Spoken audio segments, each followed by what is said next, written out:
The Mexican Libertad's daddy.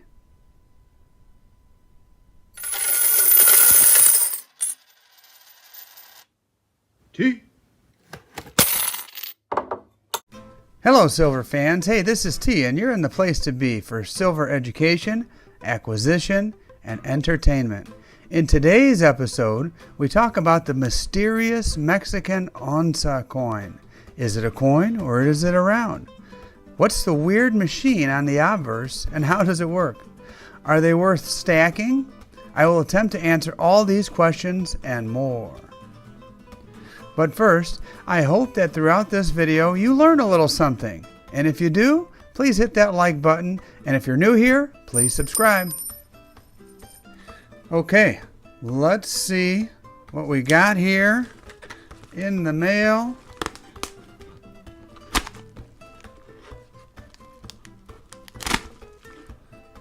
Get that out of the way there.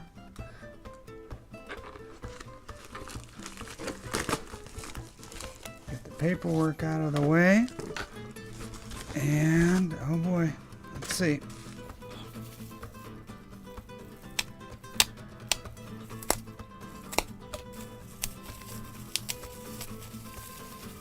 Oh, here we go. Finally.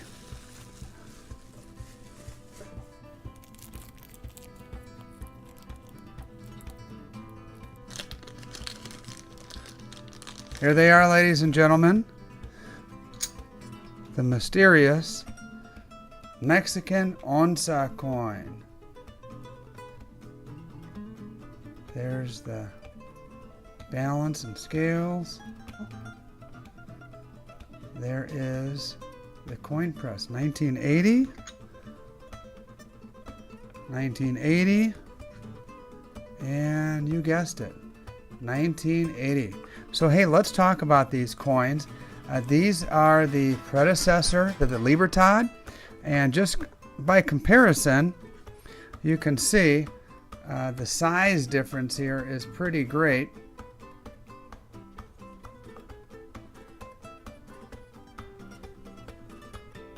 With the Onza being much bigger than the Libertad.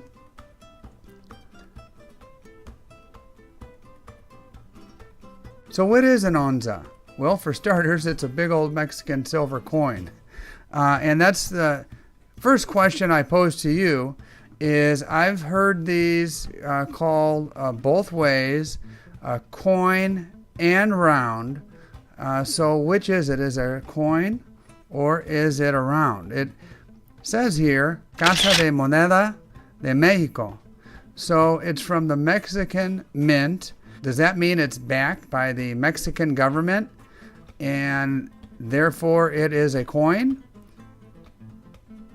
Good question. I'd like you guys to tell me what you think down in the comment section. So let's talk a little bit about the obverse. As you could see around the perimeter of the coin, and for these purposes, I'll probably just wind up referring to it as a coin here.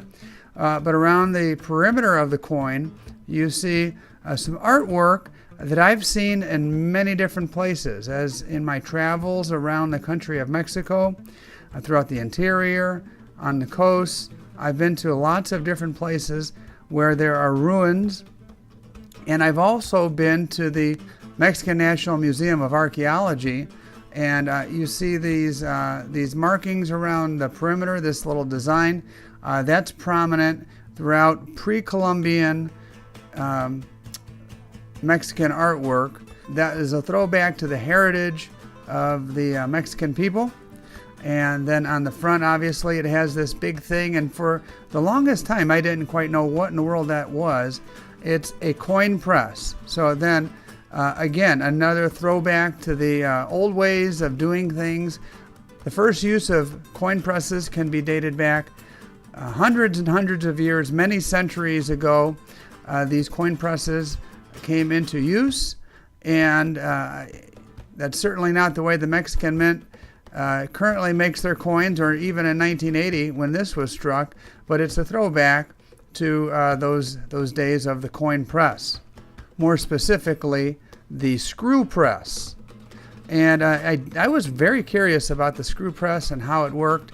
And what I did was I actually did a little YouTube search and found that you can find these in action. They don't just squeeze down and slowly screw into a coin and using pressure in that fashion. They actually spin around really hard with great force, and the coin is pressed in a hammer-like way as this press operates with great force. And then on the reverse, you have the balance and scales and some other interesting information. You see here it says lei 0.925. That makes this coin a sterling silver coin, which is kind of interesting and mysterious in certain ways. A lot of people shy away from sterling silver coins, 0.925. It's kind of strange because the same people would buy 90%ers all day long, tend to shy away from a coin with even greater purity than that. But the bottom line is, this coin, it says Onza Troy de Plata Pura. That means 1 ounce of pure silver. The contents of this coin is 1 ounce of pure silver, as the name clearly states. What throws some people off is the grams. As a matter of fact, the person that I purchased this from, as they were selling this on a Facebook auction, said, hey, we're selling this at the price of a troy ounce of silver, even though it's a little bit more than a troy ounce of silver. Well, in reality, and that's a common misconception, it really is not. The contents of this coin, it really isn't more than an ounce of troy silver, but people are a little thrown off by the 33.625 grams. So a little interesting tidbit: if you do purchase one of these, you are getting 1 troy ounce of silver. So this brings us to the question: should you stack Mexican onza coins? So my answer to that, and my suggestion to you, is a resounding yes. I think these are very stackable coins. Considering people are far less familiar with these Onza coins, the predecessor to the Libertad, than they are of the Libertad, and this is the old style.